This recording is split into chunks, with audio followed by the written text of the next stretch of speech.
Hello and welcome to Vanity Hair. Today is going to be a huge episode. We've reached a 30-day milestone today, so for those of you who are still watching, thank you. Thank you for keeping up with me.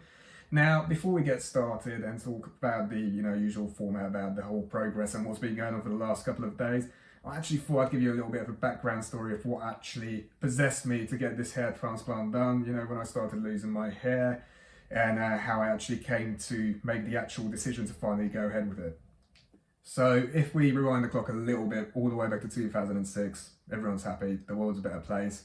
I was a wee little 16-year-old lad. I'd say that's probably the first time I've noticed myself losing hair. So I've dyed my hair quite a lot back then, different colours. I had it blonde, I've had it black, I had like little red highlights in it as well. So that was probably the reason at the time as to why I was losing my hair. But I think it was at that point that I've actually realised I'm actually going to go bald. So looking at my family and my gene pool, I've not been blessed with the best genetics when it comes to hair. God rest her soul, even my grandma was bald. So I kind of, at that point, learned to accept that inevitably, somewhere in the not too distant future, I am going to be a bald man.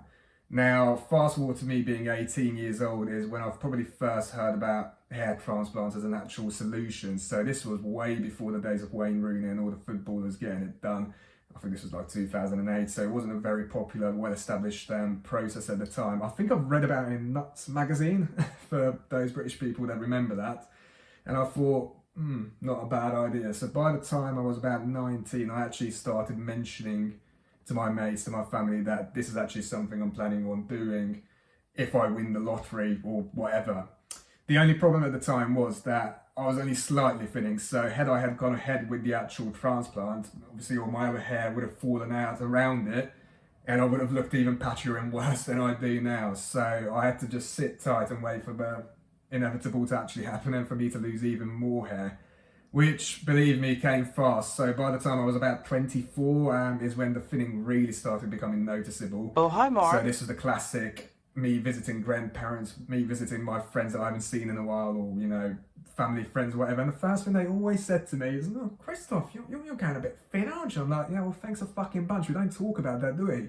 So, it was affecting my confidence quite a lot. And I was, at that point, in a bit of a crisis mode as to what to do about it. So that's when I started taking some supplement pills. Now, I don't want to name any brands, but they weren't hormonal. They were just simply supplement pills that have like zinc, biotin, omega-3, that sort of stuff in it, just to promote some hair growth. That's also when I started working on that famous comb over that I keep talking about. Now, I said I'm not going to post a comb over video a couple of times at this point, but actually, do you know what? I'll give you a little snippet of what it looked like at its worst point. The rest of the video is shit, so I'm not actually going to post it, but yeah, have a little peek. Excuse my unprofessional appearance. I'm not sure I'm going to be able to help everyone, but for those of people who do have similar hair to me, so I'm just going to show you the current look. Obviously, it's pretty much, let's say it's gone, more or less. I'm hopefully going to be able to talk you through how to do this look. Now, first things first, you want to get a good haircut. I usually go for a So that was the kind of look I was rocking between 27 to about, well, right now I'm 30, which didn't give me a lot of options to work with. I could only have one hairstyle. I used to have it grade 2 on the sides, and then I'd beg the hairdresser, the barber, to cut as little off as possible from the top. I was always honest with them. I said, "Listen, mate, this is a comb over. Please don't screw this up for me because I'll hate you for the rest of my life." But inevitably, I knew that this can't go for much longer. I mean, every time it was raining, every time it was windy, even if I just opened the door, the backdraft from it would just blow my hair all over the place, and it was honestly is making me miserable. So I came up with 4 different solutions. Number 1, shave it off, whatever, forget about it. Now, I was strongly considering this doing on my actual 30th birthday, so me and the boys went away to Tel Aviv. Shalom, Tel Aviv! I just shaved all my hair off for my 30th birthday, but when the push came to shove, I actually put it out and I decided to keep it. The second option was getting a hairpiece. Now, famously, Sean Connery wore a hairpiece in every single James Bond film, as did John Travolta in, I think, Grease, and it's not like you can notice it. So I actually emailed a few of these hair place manufacturers around in London, and they all came back with a similar sort of price, which was £400-500 per 3 months.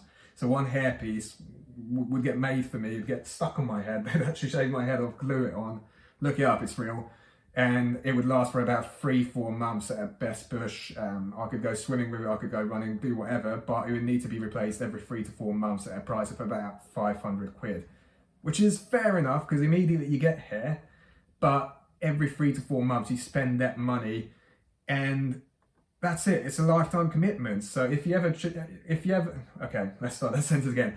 So if you ever decide to, stop paying for it, or if you land on your ass, I don't know, if you get furloughed, or if you lose your job, or, you got 3 kids on the way all of a sudden, triplets, and then suddenly you can't afford it, then that's it. From one day you can have, thick hair, the next month or the next 2 months, when you suddenly can't afford the replacement hairpiece, you've suddenly got no hair at all. So it's not exactly the best solution to go ahead with, for me anyway. For those of you that can definitely afford it for the rest of your lives, by all means go ahead with it, because it's the least invasive of the procedures. Obviously there's no surgery or anything involved, and it is instant results. Now, this is my month episode after having my hair transplant, and I look like an actual scarecrow. I'm still gonna have to go ahead with looking like this for the next 2, 3, 4 months, however long.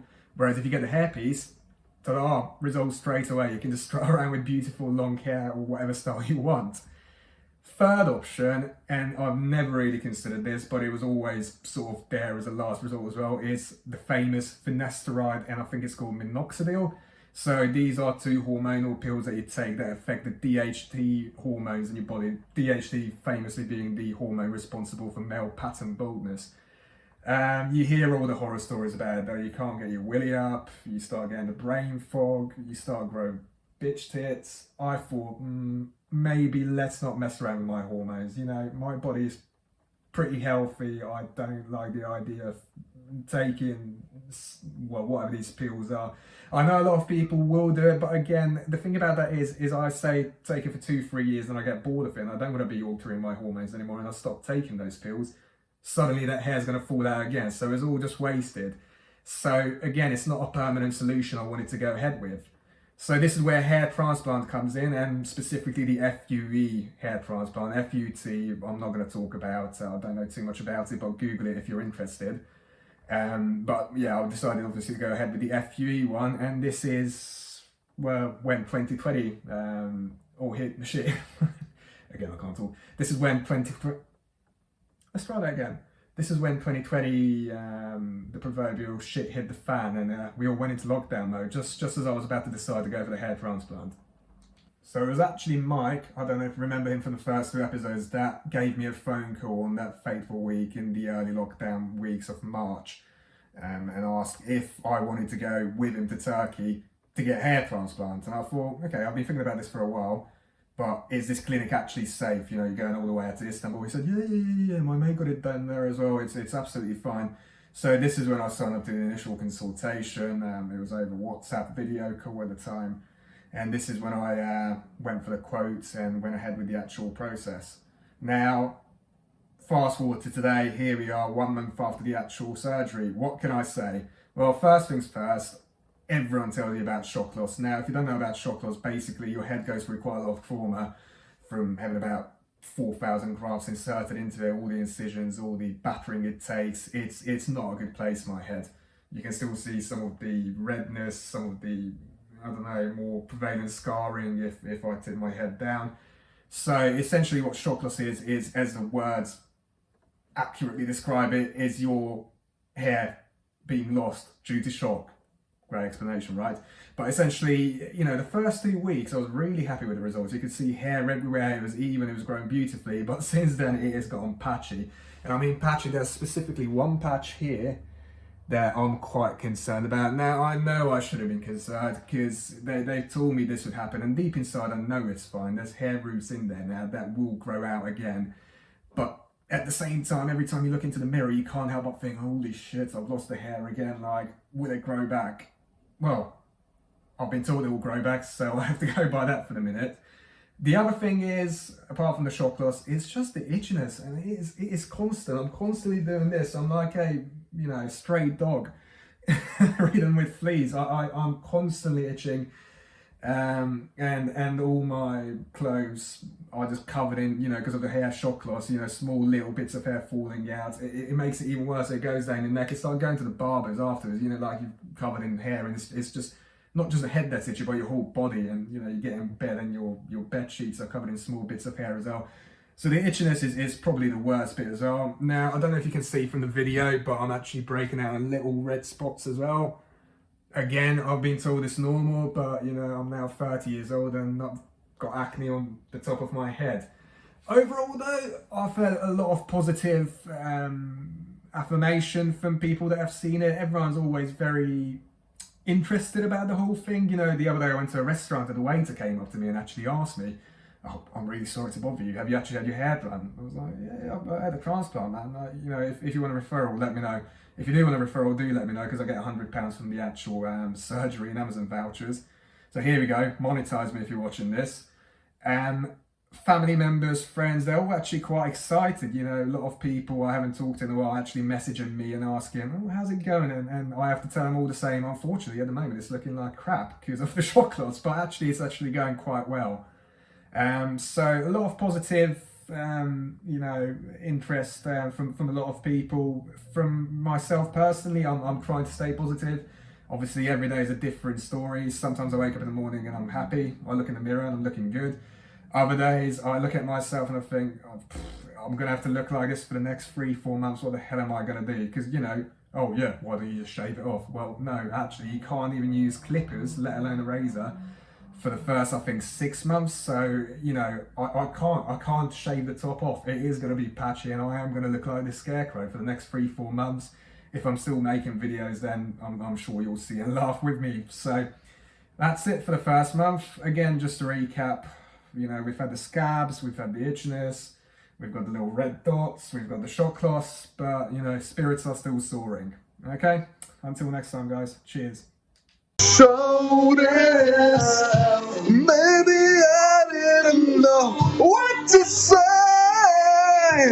but this time we'll be alright.